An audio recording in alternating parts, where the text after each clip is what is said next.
morning and welcome to Lighting the Candle, a world that works. I am so pleased today. Episode 81. Yikes. And guess what? We have the four original legs of the table here. And the table is so imbalanced today. It's absolutely perfect. So I want to just reacquaint you with our mission in life. Way back when, probably, I don't know, 15 months ago ish, we were talking to each other individually and said, hey, I'm not hearing an awful lot of positive stuff out there. And guess what? Maybe it's time that we did something together. And how about we just get on a call and record it? Well, we did that. And that was, holy mackerel, 81 podcasts ago with this original group.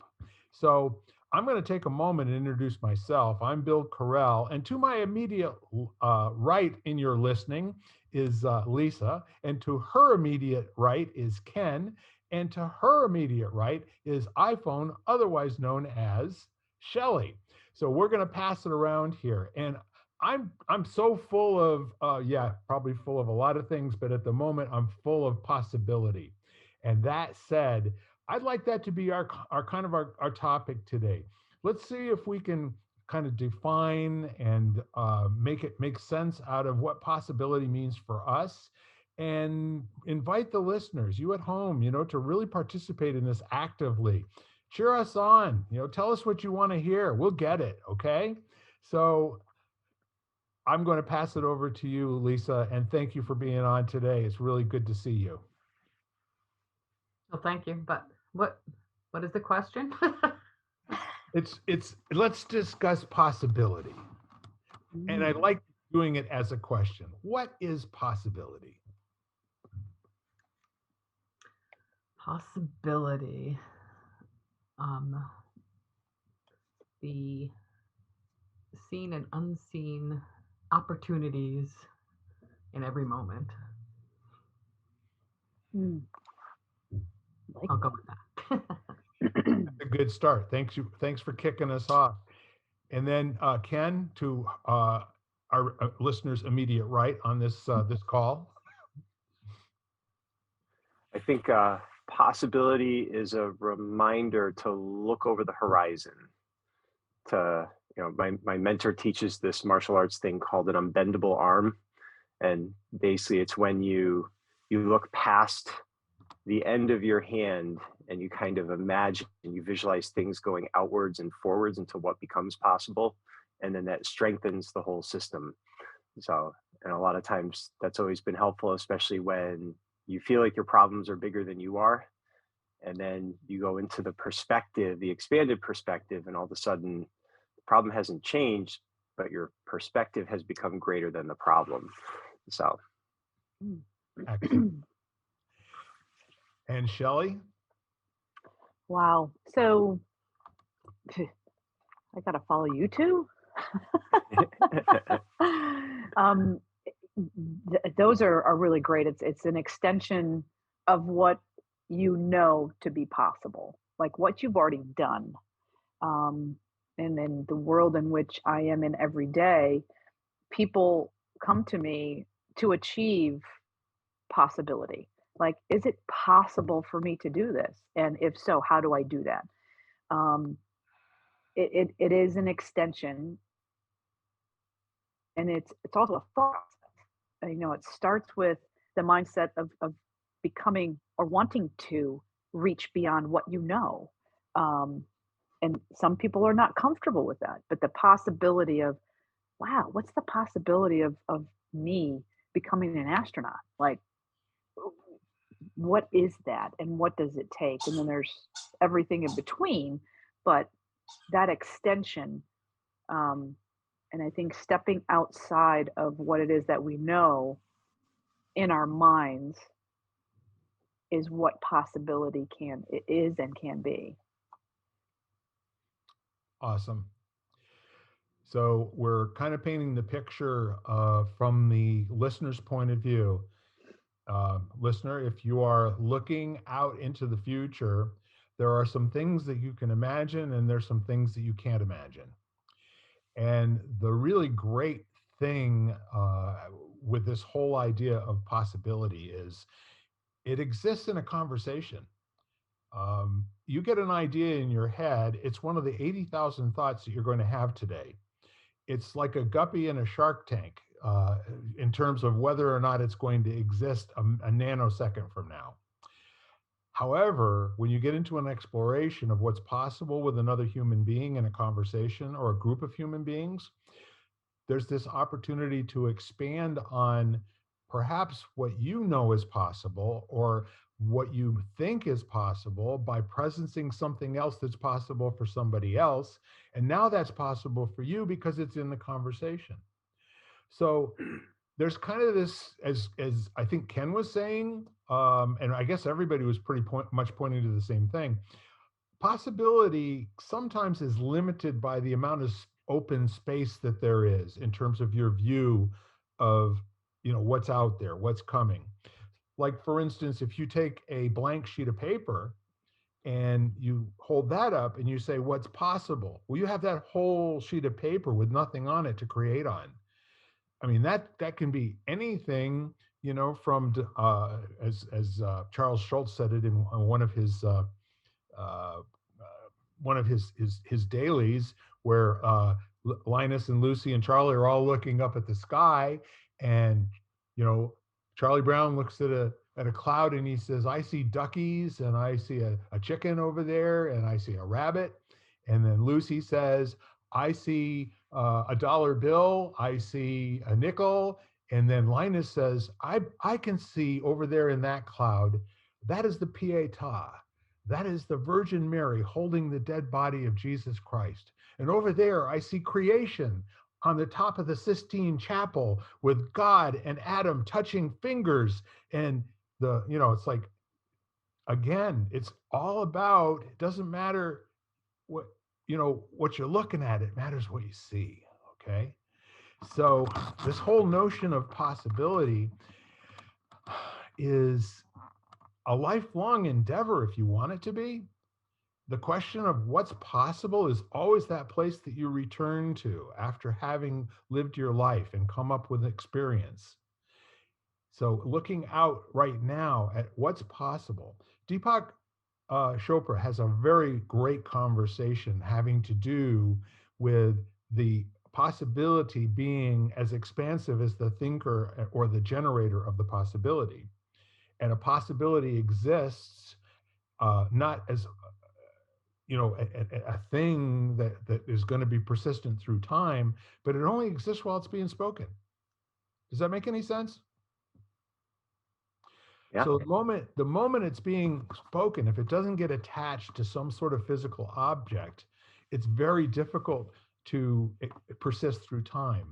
There's a very neat exercise to be done in a group of people, and that is to say a sentence that lasts at least 8 or 9 seconds long, and then ask them to write down what they just heard, and then one by one have them stand up and recite what they wrote down.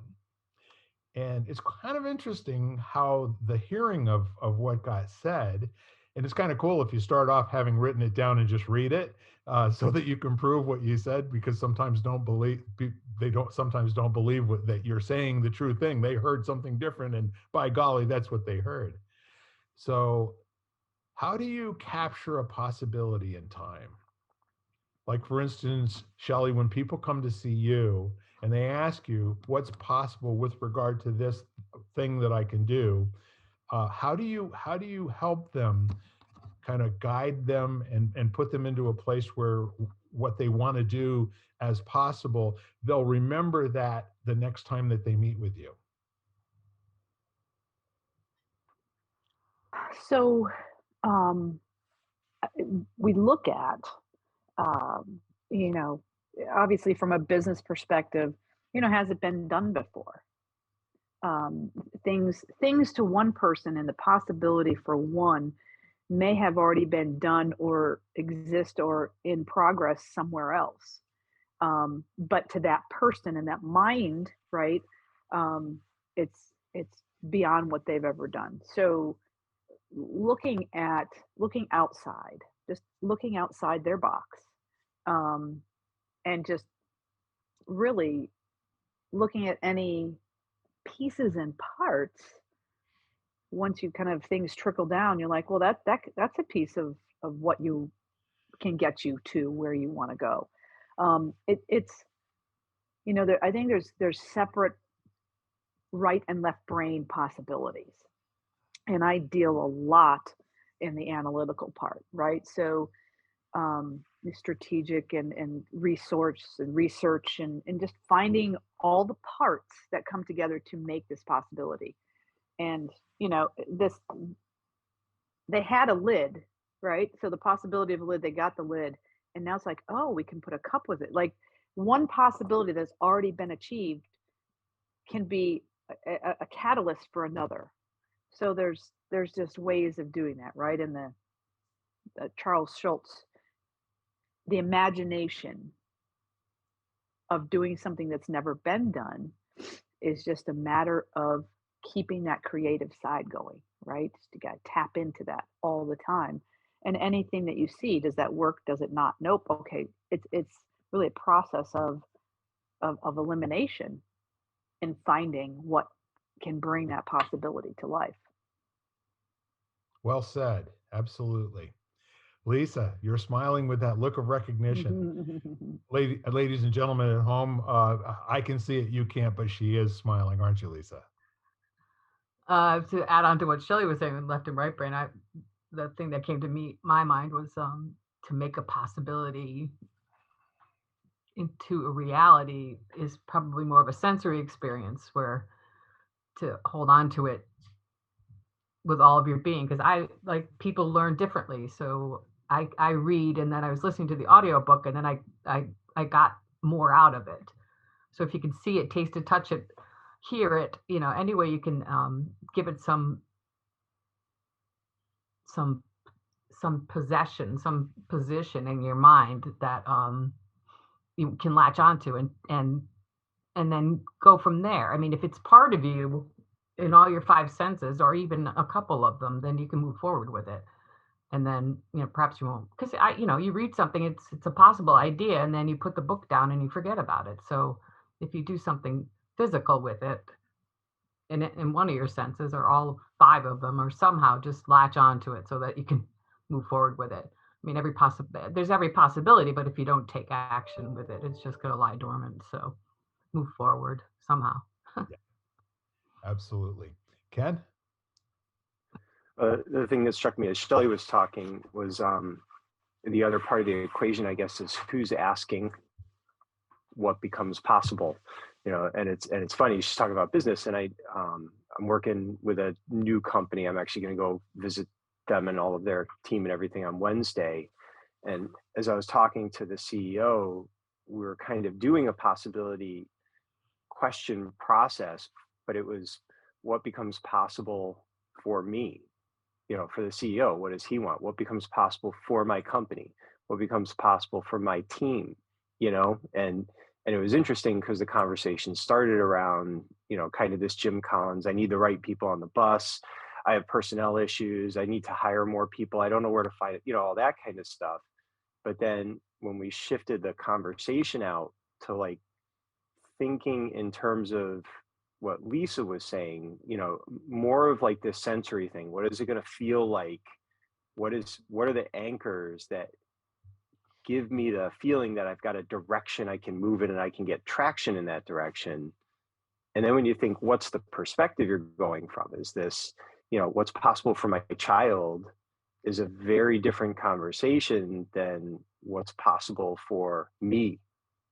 Ask any mom that. Those are two very different things, and they can interweave, but the perspective shifts, because you're looking at a different horizon, I guess. So I think that's kind of a cool thought experiment, is to add that, who's the person asking? Is it the person asking for myself? Is it the person asking for someone else? Is this a global thing that I'm asking? Yeah.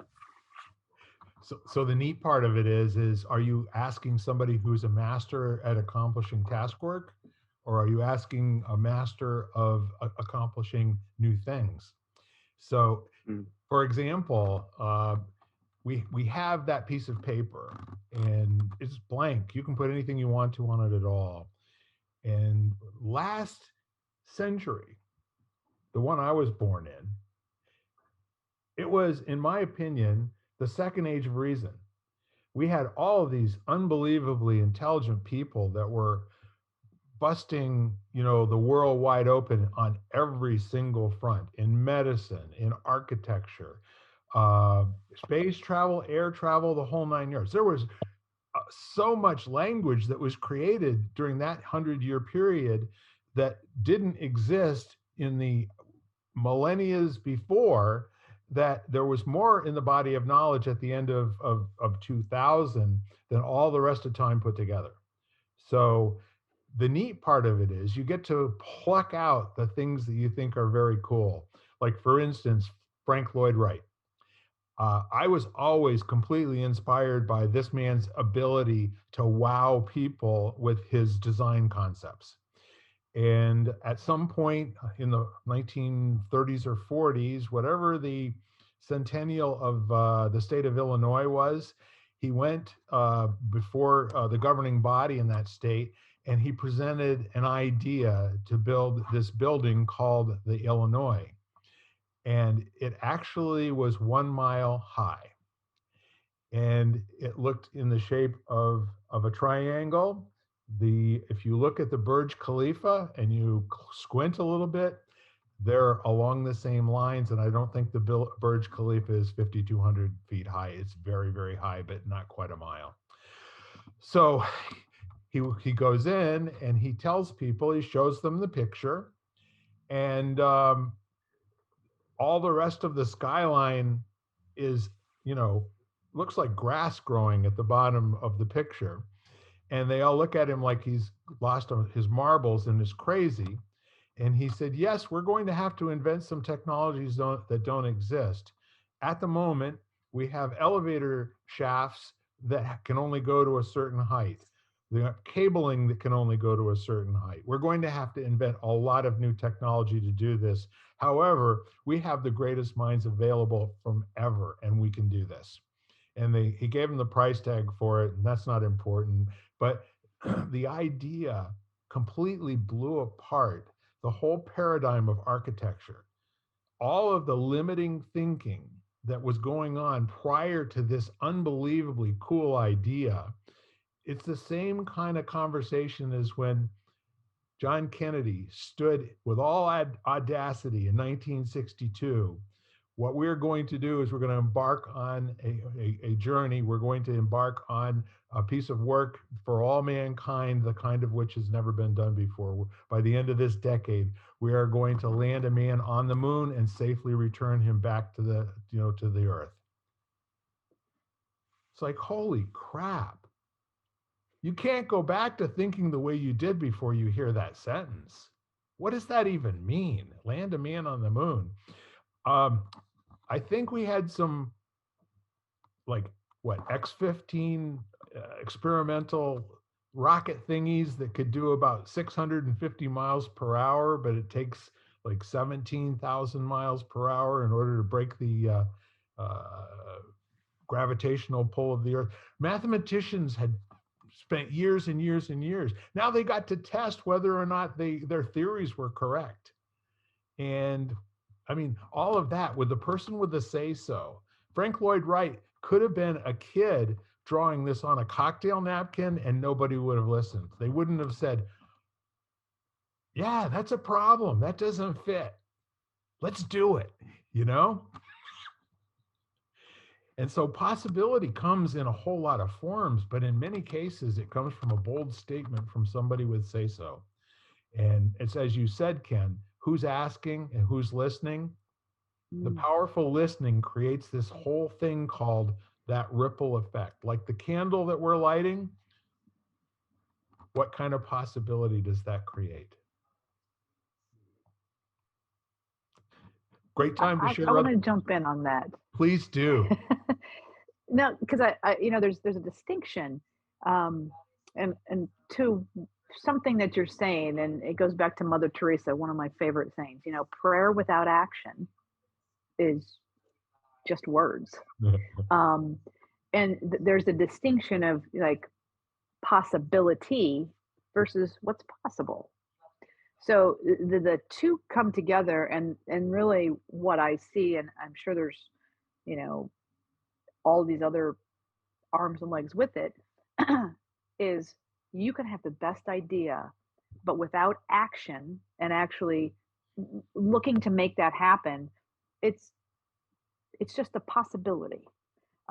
It's you're not bringing it into what's possible.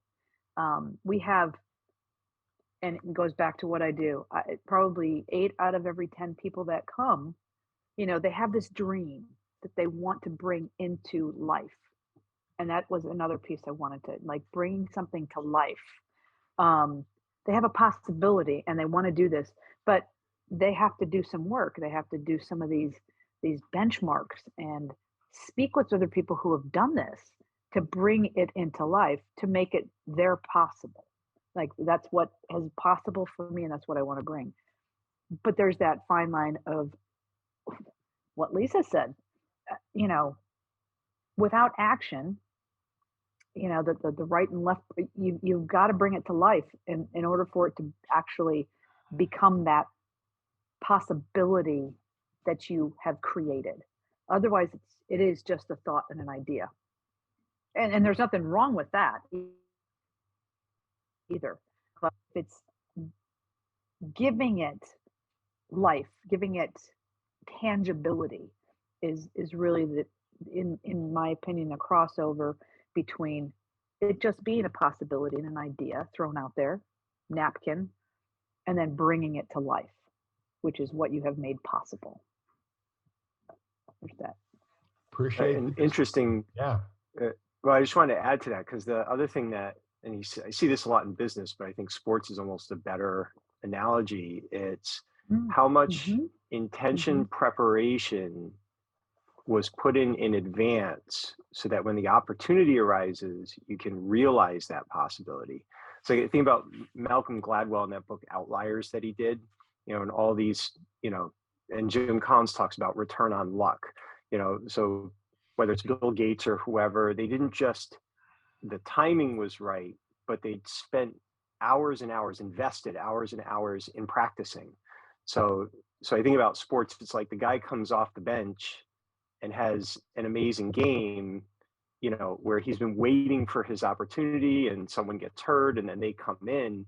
If they haven't practiced well, it doesn't matter the possibilities that are there if they're not properly prepared. And you don't get to decide after the fact, oh, I'll go get prepared now that I see the opportunity in front of me. You're doing all of this work blind, never knowing how it's going to manifest, if it will manifest, or what that will look like.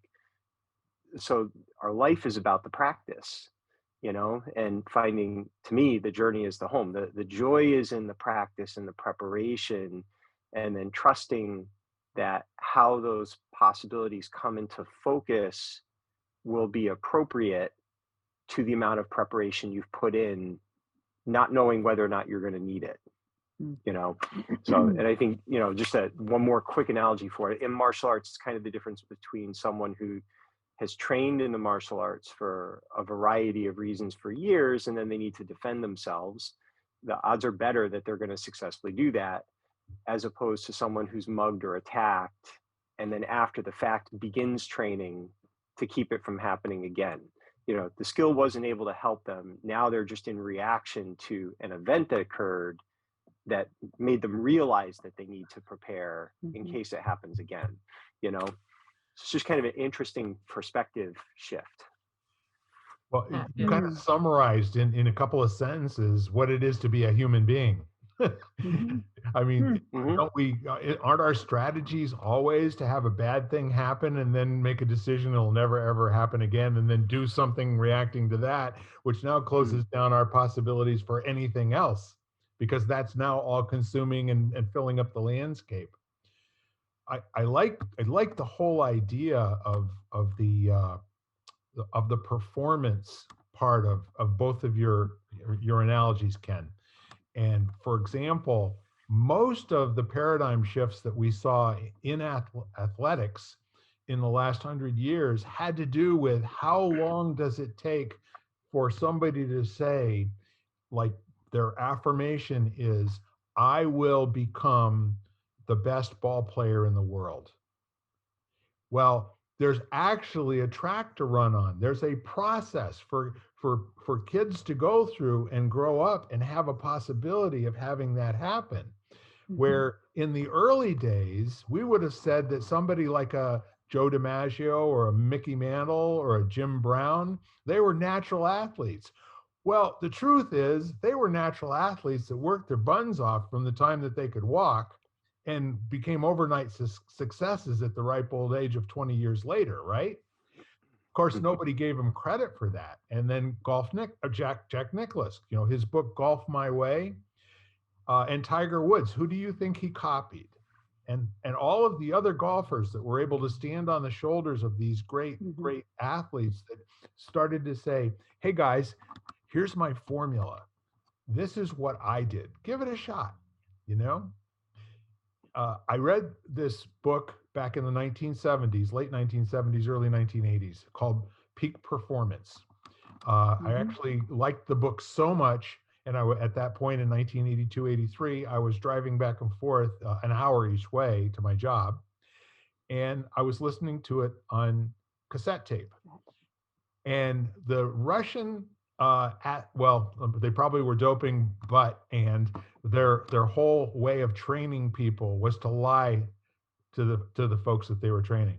Like, for instance, the world bench press weightlifter champions, whatever, they would lie to him and tell him there was a different weight on the bar than there actually was.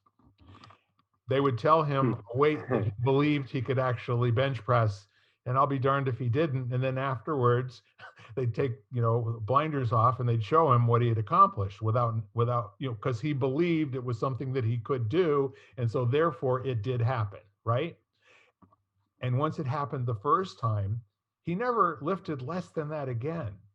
It's kind of just a very interesting, way to look at peak performance. If people believe a thing strongly enough, you almost can't stop them. I've carried that message with me, through the years, and sometimes I remember it and sometimes I don't. And the times that I don't are a lot more painful than the times that I do. What's interesting to me about mindset, yeah. Go ahead, Lisa. Sorry. Mindset is so important. Like, I know people that when they hear about somebody famous think it was all luck, and we know, like you're saying, we're all saying it was never luck. No. Maybe, like Ken was saying, timing was good, but most of the time it's the effort they put into it. So your mindset of believing in the possibilities too, and then your actions that you put to it to get to those possibilities, and then nobody's lucky. And then what you were saying, Bill, was, everybody's lucky, but what you were saying with like I think audacity is a kind of a cool word that came to me. Like, you have to believe in your own audacity, and maybe have somebody that will come along with you. And the sample that came to my mind was Walt Disney. Nobody believed he could do what he was going to do. And, once he did it in California, and then they really thought he was off his rocker when he wanted to bring it to Florida in the swamplands, so. But yeah, I think, said mindset, audacity, and then maybe one other person to believe in you with you, or at least come on the journey with you. So, if you want to go, what's that saying? If you want to go far, go alone. What is it? And then, but if you want to go far, go together, kind of thing. So I can't remember the first part of it. That really translates. The neat part of it is, I'm trying to remember what the definition of Hyperion is. When Walt started in the early days, and they came up with a name for the corporation, it wasn't Walt Disney Corporation. It's Hyperion. But it has something to do.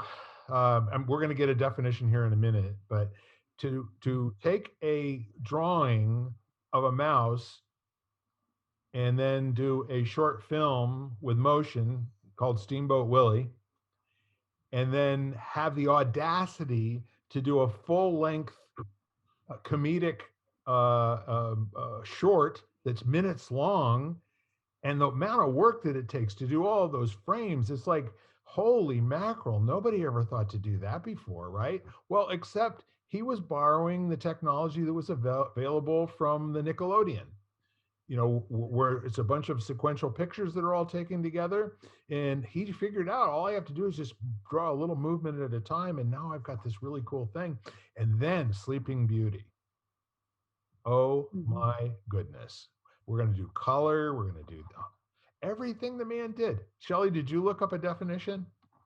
No, I'm on my phone, so I couldn't look it up. That's what I was. Okay. That's what I was looking for. But all right. Well, I'll be quiet for a minute. But everything that he did was to surround himself with brilliant people that could think outside the box as a way of being.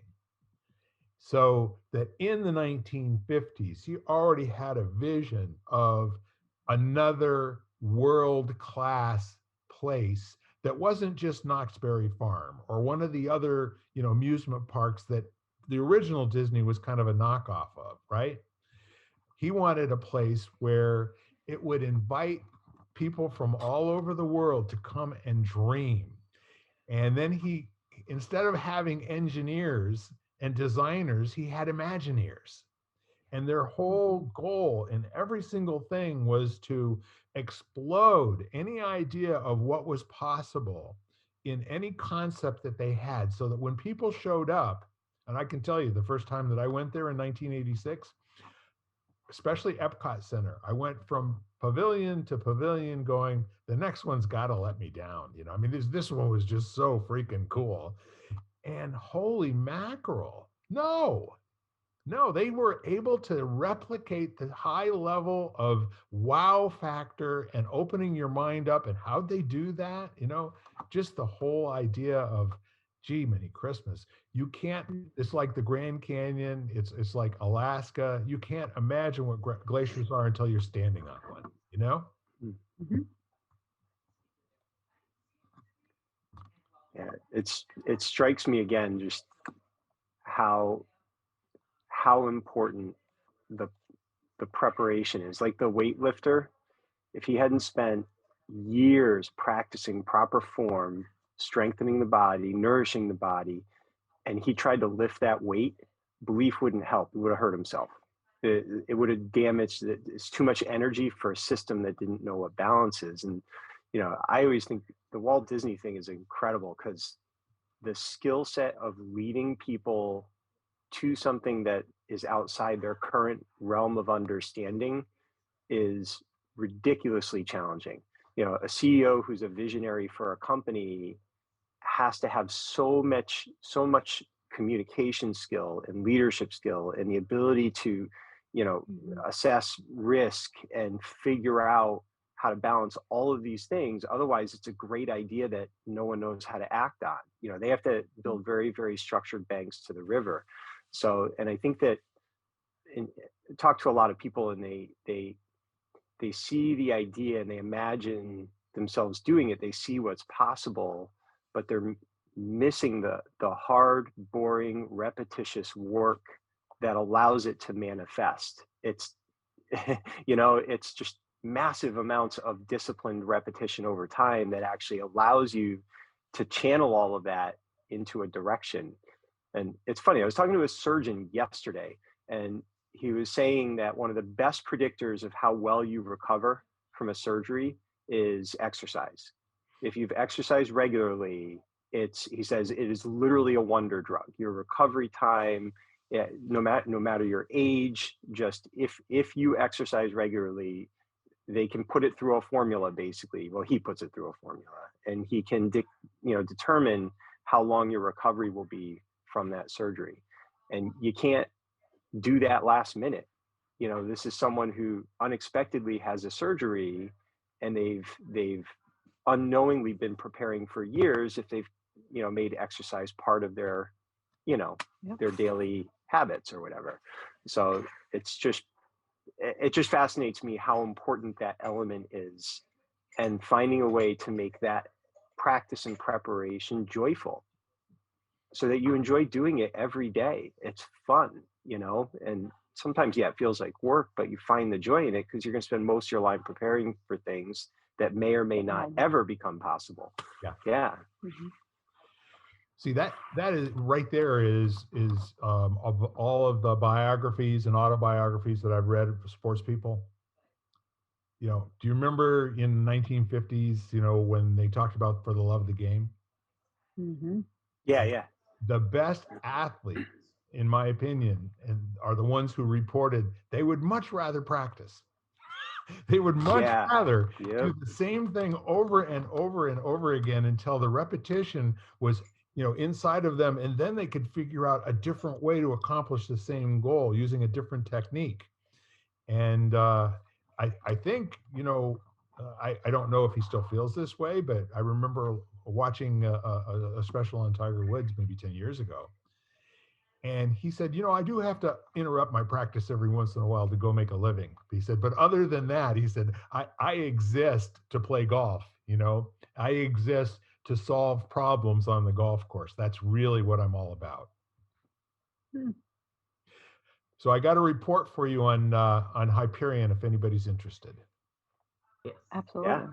So it turns out that Hyperion is a Greek Titan, you know, the Clash of the Titans sort of thing, which makes him one of the oldest of the 12 Titans, and therefore he was one of the children of Gaia, and it was Earth, and Uranus, sky. I don't know how the Greeks pronounce that, but there's many different ways. And so he was the father of Helios, the sun, Selene, the moon, and Eos, dawn. Now, we don't know much about him, except for he probably was a convenient figure to explain why we have the sun, the moon, and dawn. And he was a Titan. So as far as that goes, you know, when you're Walt and Roy Disney sitting around talking about how are we going to grow this business and how are we going to get people to find any credibility in it, well, let's draw from some ancient philosophies and teachings here. And so as a result of that, that's what they named their company. And yeah, I think later on they decided that the Walt Disney name brand was probably a good idea. Cool. The Greeks have given so many of us possibility. I mean, you want to find out what it feels like, you know, what do we call people who are leaders in their industries or in, you know, in their field of endeavor? You know, he's as a doctor, he's a Titan. You know, as a great speaker, he's a Titan. Mythological in size and scope. Almost always an overnight success that is practiced for 30 years. Yep. Exactly. Musicians. Yeah. You know, Yeah. you know, playing in bars, you know, for 20 years, and then they get an opportunity or someone hears them, and you know, that speaks right to they have been preparing for what is possible. They know it's possible. Yeah. And the tenacious dedication and just love and passion that go with that, right? There's got to be something that drives that, the underlying drive to keep someone practicing. You know, as Tiger Woods and even martial arts, there's an underlying current that drives you to do those things. And you may eventually get to what is possible, like the end goal in mind for yourself.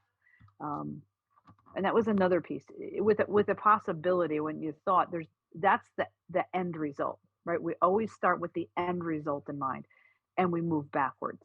What is it going to take for me to get there? And this timeline, and then the actions come into play, right? And musicians, you know, they know I've got to learn, I've got to know how to sing, I've got to perform. Now I've got to find a place to perform. And then you know, they could be stuck in phase 2 and their end result is phase 10, but they're preparing for whatever's next. And they could go from 2 to 10 overnight, depending on how well they have prepared or who they're hanging around. You know, hang out with the right people can be kind of launch you into your poverty. So it's almost this matrix, right? And it's different for every possibility. Wow. Expanding, contracting, changing shape. Yeah. And that's the nature of conversation though, isn't it? I mean, look at us. There's some linear thought, and then there's some stuff bouncing off the walls, and there's me zigzagging all over the universe. And so that's not easy for some people to follow. Sorry, listeners at home, but that's how I roll. Uh, No, because it takes both the left and the right. Yeah. So if you're just a right brain person, you absolutely need to bring in those left brain people to help you contract and expand on that side. So that's, knowing that for yourself is kind of, or having someone kind of bring that about, that helps. I didn't mean to interrupt you, but it really is that ebb and flow. I consider that an enhancement, not an interruption. Thank you very much. I will tell you that one of the winning formulas that I adopted before I started my company, I mean, the thing that gave me the audacity to constantly seek promotion and growth in my job, was a man that I hung out with while I was going to the University of Colorado. He was, in effect, an adopted uncle. And he was a very, very important part of my configuration in the early days. And I asked him, I said, how'd you get where you are? Because he came out of the I came out of the Army after World War II and went to work as a CPA in a company that was supplying piping all over the Southwest. And he ended up buying that company like 6 or 7 years after he went to work there. And he grew the company into this, monolith, that was known all over. I won't use the name, but he told me, he said, I started out by trying to figure out who did what and how I could be more articulate and more accomplished in what they were doing to be a resource for them, to be able to stand in and do their job so they'd have confidence in me. And he said, before I did that, I would go and I would take my biggest skeptic, somebody who said, you can't possibly do that, to lunch. And then I would take copious notes. Everything they told me that was in the way of me being successful at whatever, idea that I had, such as owning this company, I would write that all down. I would read that over and over again because they gave me the blueprint of what I'd have to become good at and where I'd have to spend my critical actions, the actions you were talking about, Shelly, on a daily basis. What do I have to do to be in a position where I have enough money to go to the owner and say, I legitimately want to buy your company, and this is how I want to put the deal together. And it took him 6 years to pull that off, but he did. So I loved listening to that story, and I wrote that down, and I practiced that 100 times as I've gone through, through life. And Ken, you and I have gotten together and we've picked apart, great ideas that we have and what's wrong with this, and tell me where the shortcomings are. And it's, I think, a really good way of, once a possibility is there, if you really, if you're committed to it, it just keeps coming back to you, doesn't it, Shelly? Yes, it's here's an analogy. It's kind of, we women might find this more relatable. You're in a store and you see something you really like. Okay, and you're like, I should spend that kind of money. And so you walk away. You leave it. But if you can't sleep and it's on your mind for the next day, 2 or week, you go back and you get it. And then you figure out a way to make that a possibility. You're like, oh, I really want that. So where can I, again, you look at then the other pieces. Where can I, oh, yeah, I'll just cut that out of my budget. And then you get what it is that you want or need. So it is. It's just one of those things that you just doesn't allow you to sleep until you find that next step. And you're like, and then something else wakes you up.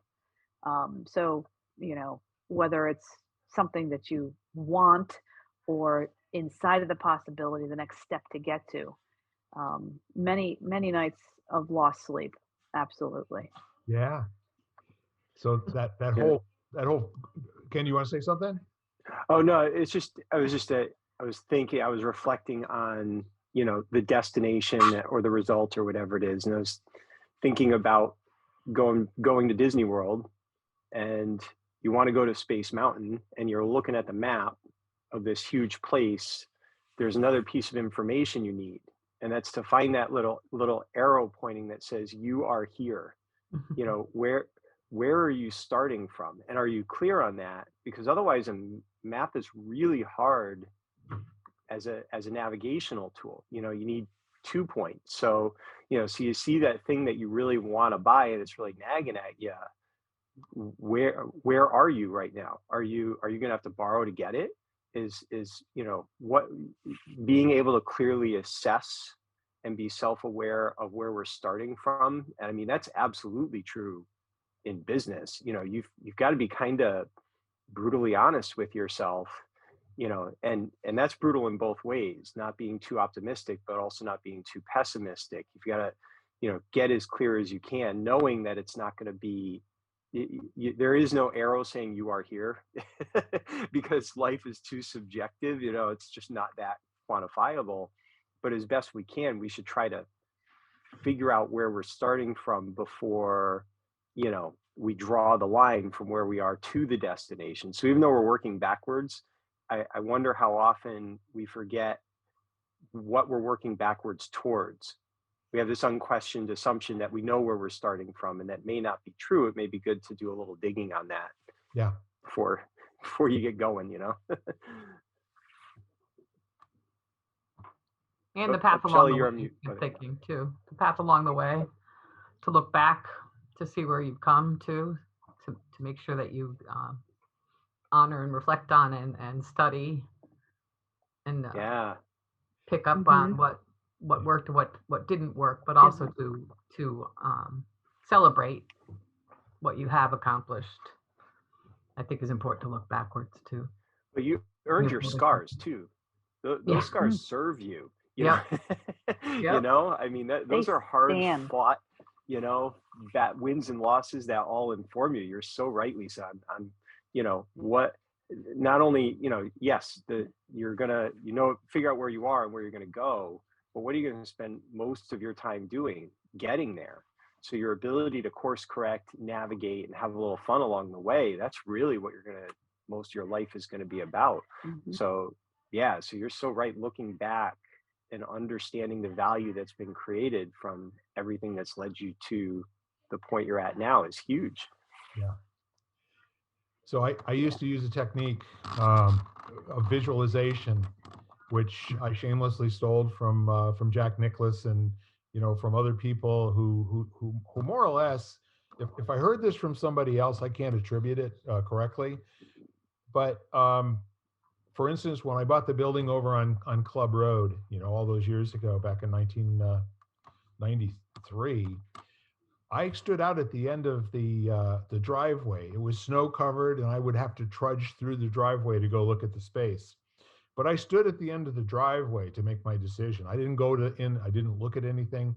I closed my eyes and I visualized the people in there, the things they were saying to each other, how they interacted with each other, what kinds of people they would be, the benefit and the open camaraderie. You know, I could see that.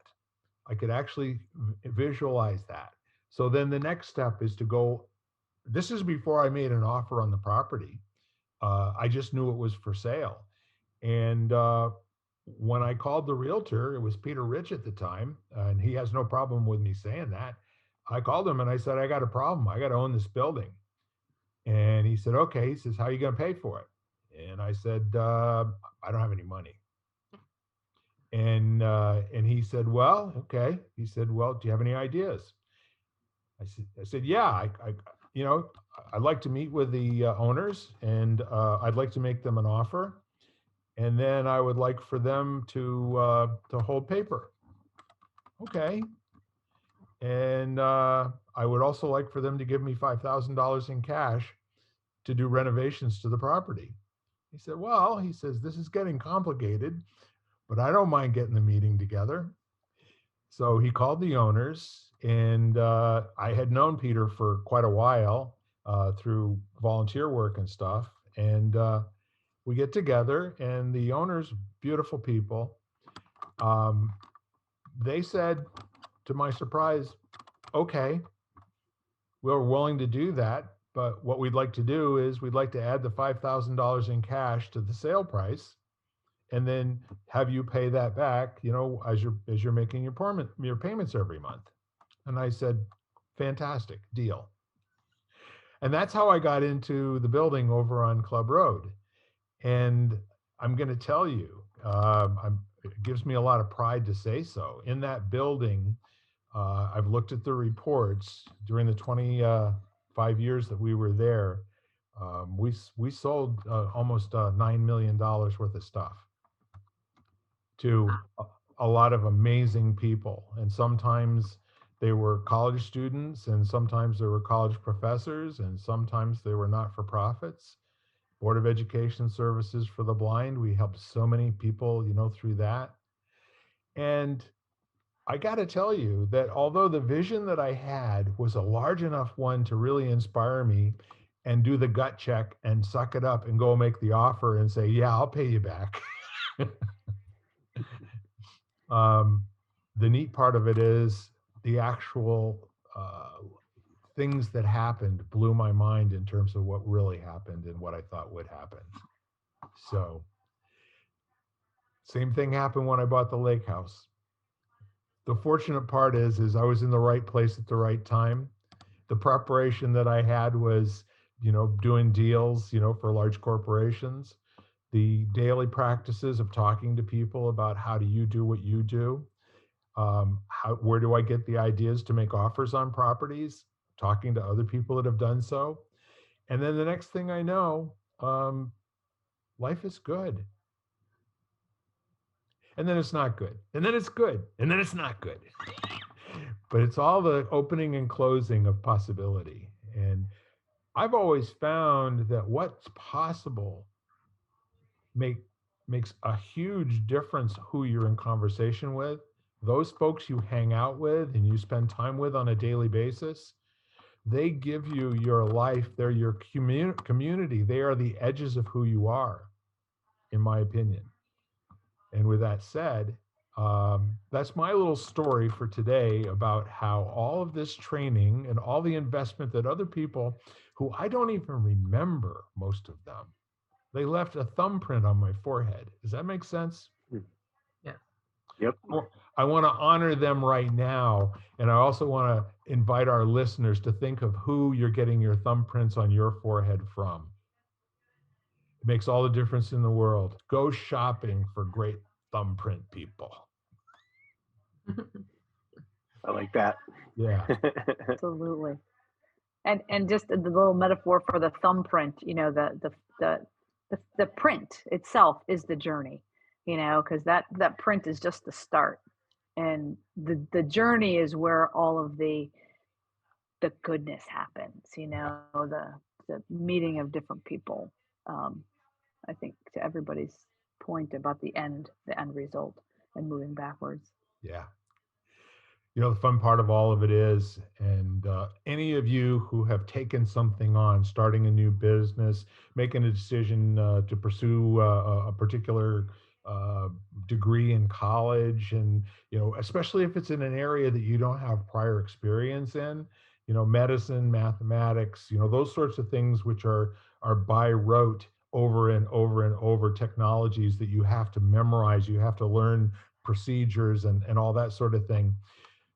When you make your mind up that you're going to go and be an actuary in 7th or 8th grade, the world says, "Oh no, you don't."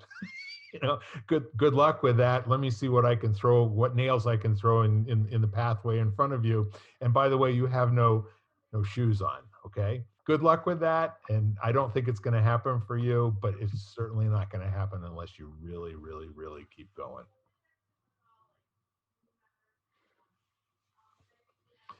I love your smiles, guys. You at home, I wish you could be here, man. This is like watching a cooking show on TV, but you can smell it, Oh, that's funny. Yeah. So here's the thing. It's October 28th, 2021. The world is as it has been. The world is as we say it is. And now what's possible?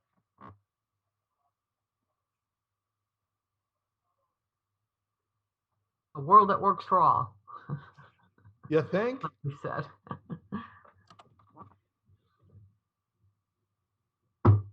I was just talking to somebody last night, and they were, so downbeat on how the way of the world right now. And as we've discussed before, I think I told her that the middle is getting bigger. And as we've discussed before, the extremes are being heard from, but the middle is getting bigger in my mind. So my hope and possibilities lie there. Yeah, and you know what? I believe I'm going to translate that into the community conversation is hearing more from the middle right now, where perhaps over the last few years or whatever period of time in your mind, it was risky for them to get into the conversation, and now they feel compelled to for one reason or another. And all of that said, the more community that's involved with a conversation, in my opinion, the better the conversation, the more possibility, the more ideas, the more energy, the more runway for things to actually happen. I don't know how accurate this is, but I use it a lot and I like it, so I don't really care. But the Chinese symbol for opportunity can also be translated, for crisis. The Chinese symbol for crisis can also be translated into opportunity riding a dangerous wind. And, so this whole crisis opportunity thing, and, and what I love about that is the idea of reflecting on, so there's a crisis, how skillfully do you have the bravery and the willingness to skillfully ride the dangerous wind? Because a dangerous wind isn't something you're just like, well, here, something's wrong and I'm just going to contribute to fixing it. It comes back to, don't try lifting the weight blindfolded unless you've practiced lifting weights, because you're just going to hurt yourself. So, so you step into a fierce conversation. How skillfully can you converse? How well do you actually listen? And how do you know that? How have you tested it in trusted environments so that when you go in the crucible of the game where you have these unknown variables that you're going to navigate and get feedback from, what have you done to be part of that? And it seems to me like we have a great opportunity right now to be practicing to play the game that makes the world better, as Lisa was saying. But it does require practice. I keep harping on that, but it's just, I've had some experiences, and conversations with people that jumped into something and didn't really think through how to prepare to be successful, to create a successful outcome. And then, then they end up back in their cave licking their wounds, which is fine, but then what do you do so that you have a better outcome the next time? And how do you keep going through that cycle, Progressing. Yeah. That evolving. Yeah, that intention is key. Yeah. Because from intention comes attention, and then as you do that, you always have that opportunity. But the question that you keep coming back to, what did you learn? Now what's possible? All of that people who are going somewhere, who don't get knocked down for long, and guess what? Everybody, as the great poet said, everybody must get stoned, right? There is no question that life is all about, making things hard for you once you've decided what you want. So each time there's a failure, it's like you got to wrap your arms around failure and actually say, man, I got a new name for you. You're called My Lesson. That's not a Mhm. failure. You're what I need to learn right now. And if I'm in this to accomplish something and I'm doing that kind of task work, I mean, that's okay. But if I'm in this to have mastery, I got to do things and find out what happens. I got to just do it for the sake of, like, what's this about? And do it until it's not only an idea or a task, but it's now inside my body. Reality. It's now part of my DNA. It's now part of my unconscious competence. And going forward, I'm that weightlifter that somebody can lie to. Mm. You know, John Maxwell wrote a great book, and you don't even need to read the book. All you have to do is remember the title of it. The title was "Sometimes You Win, Sometimes You Learn." Mm-hmm. You don't even need to read the book. Just that, that Mhm. little paradigm shift was True. so huge. I read the book; it was great, but it was just always struck me. I think that was one of the most valuable titles to a book. Yeah. As almost like a mantra as you're going through the process you're talking about, Bill. Yeah. So, note to you at home, when you listen to this podcast, you might want to have a bunch of sticky notes there so you can jot some things down that are going to, we have a wonderful woman, Vanessa, who's not on the call today. However, she is doing some blog stuff for us, and she's pulling out notable quotes or notable quotables. And so as we go through this, there's a feeling that you're left inside with. Each one of us has a feeling inside of us right this minute. If there's a feeling you like, then jot something down that will return you to this place of experience. Start using that technique, going through your life with conversations you have with people. And always return to the places that bring you pleasure, joy, happiness, energy, and empowerment. When you can start to look for and gather that bouquet of flowers to carry through life with you, it won't matter. You can hear Chumbawamba singing, "I get knocked down, but I get up again," and nothing's going to keep me down.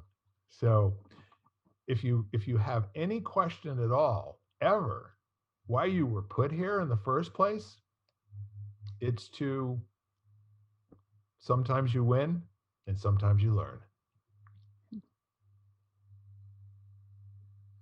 So speaking of quotes, I want to redo the quote I misquoted, which is, if you want to go fast, go alone. If you want to go far, go together. Yes. True. Oh, cool. I like it. Yep. So many cliches come to mind. I absolutely love all the conversations and how they explode. 67 years worth of learning and knowledge. It's like I can remember all the words to the 1960s music, but I don't remember why I went into the kitchen. Yep. Last thoughts on possibility, y'all? Well, I The had a quote that audacious. got triggered by Lisa. Who- Did you ever hear the one? It's not lonely at the top; it's just less crowded. And Sure. and what always struck me about that is, as you go through this process of some kind of personal evolution, you may find that the circle of support, true support, can shrink a little bit, because you're making decisions that are going to be a little bit more specific and a little bit possibly more demanding. So that's okay. It's just, really knowing that there is support. Sometimes it just may take a little while for it to find you and you to find it, and it doesn't have to be a big circle to be a powerful one either. Good one. Shelly?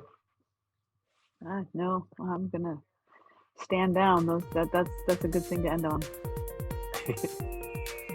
You've been listening to Lighting the Candle, A World That Works, part of the Exvadio Podcast Network. You can hear us at exvadio.com/podcasts, Apple Podcasts app, Google Play, Spotify, iHeartRadio, Stitcher, and wherever you find podcasts.